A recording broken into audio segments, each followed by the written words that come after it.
Hammaga assalomu alaykum. Bugun sizlar bilan 13-darsimiz. Bugun biz split metodini ko'rib o'tamiz. Biz o'tgan darslarga replace solve va replace metodlarini ko'rgandik. Split nima? Split metodi stringni belgilangan ajratgich bo'yicha arrayga aylantiradi. Ya'ni ajratgich deganda biz beradigan qiymat hisoblanadi. O'sha bo'yicha arrayga aylantiradi. Asl stringni o'zgartirmaydi, balki yangi array qaytaradi. Misol uchun oddiy split qanday ishlaydi degan bo'limda kodni kopiya qilib olaman.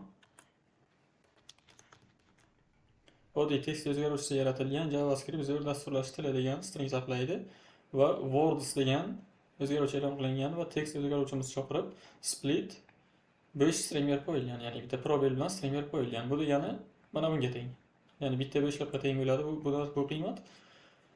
Har bitta probel bilan stringni arrayga aylantiradi, olib alohida arrayga solib beradi. Va terminalni ochib olaman. Not strings.js deb kiritamiz. JavaScript zo'r dasturlash tili har bittasini arrayga olib berdi, har bittasini virgul bilan ajratilgan va array ichida. Ya'ni har bir bo'shliqqacha bo'lgan so'zni olib arrayga solib berdi. Keyin bunga alohida arrayni o'zini xossalarini ishlatishimiz mumkin. Map, filter, for each va hokazo. Buni kommentariya qilaman. Harflar bo'yicha ajratishimiz ham mumkin. Buni kopiya qilib olaman. Oddiy text degan o'zgaruvchi hello degan stringni saqlaydi, letters degan o'zgaruvchi e'lon qilingan va text split. Bu yerda shunchaki stringni o'zi berib qo'yilgan, hech qanaqa oraliqga probel ham mavjud emas, shunchaki oddiy qo'shtirnoq ochib qo'yilgan desak ham bo'ladi. Va chunki bu yerda hech birining orasida bo'shliq yo'q. Va natija har birini harflarni alohida array elementiga aylantirib berish kerak.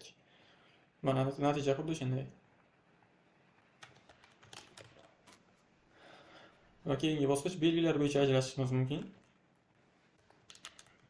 Text degan o'zgaruvchi e'lon qilingan apple, banan, orange. Ya'ni 3 ta meva yozilgan va fruits degan o'zgaruvchi e'lon qilinyapti. Text split va virgul beryapti. Ya'ni har bitta virgulgacha bo'lgan elementni arrayning alohida elementiga aylantirib beradi. Mana apple, banan, orange.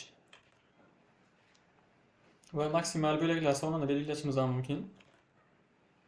Buni kommentariya qilaman. Misol uchun JavaScript, React, Node.js, Next.js degan matnni saqlayapti text degan o'zgaruvchimiz va result degan o'zgaruvchi e'lon qilingan text split har bir virgulgacha bo'lgan elementni arrayning alohida elementiga aylantiradi, faqat birinchi ikkitasini. String ichidagi barcha virguldan keyingi elementlarni emas, string faqat boshidagi ikkita so'zni aylantiradi. Misol uchun tekshiradigan bo'lsak, JavaScript, React faqatgina ikkita, agar buni 3 qilib qo'yadigan bo'lsak, Node.js ham bu ro'yxatga kiradi. Mana.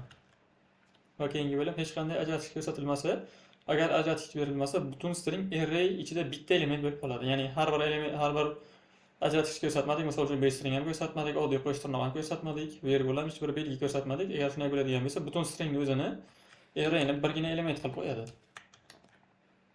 Kodni tekshirib ko'ramiz. Bu yerda oddiy text degan o'zgaruvchi e'lon qilingan va result degan o'zgaruvchi e'lon qilinib, text split.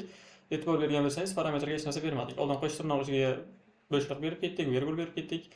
Shunchaki qo'shtirnoqni o'zini berib ketdik, lekin bu yerda hech qanday nima yo'q. Belgi yo'q. Va enter bosaman, hello world, ya'ni butun string o'zi arrayning bitta elementiga aylanib qoldi. Bugungi darsimiz shundan iborat edi. Hammaga rahmat.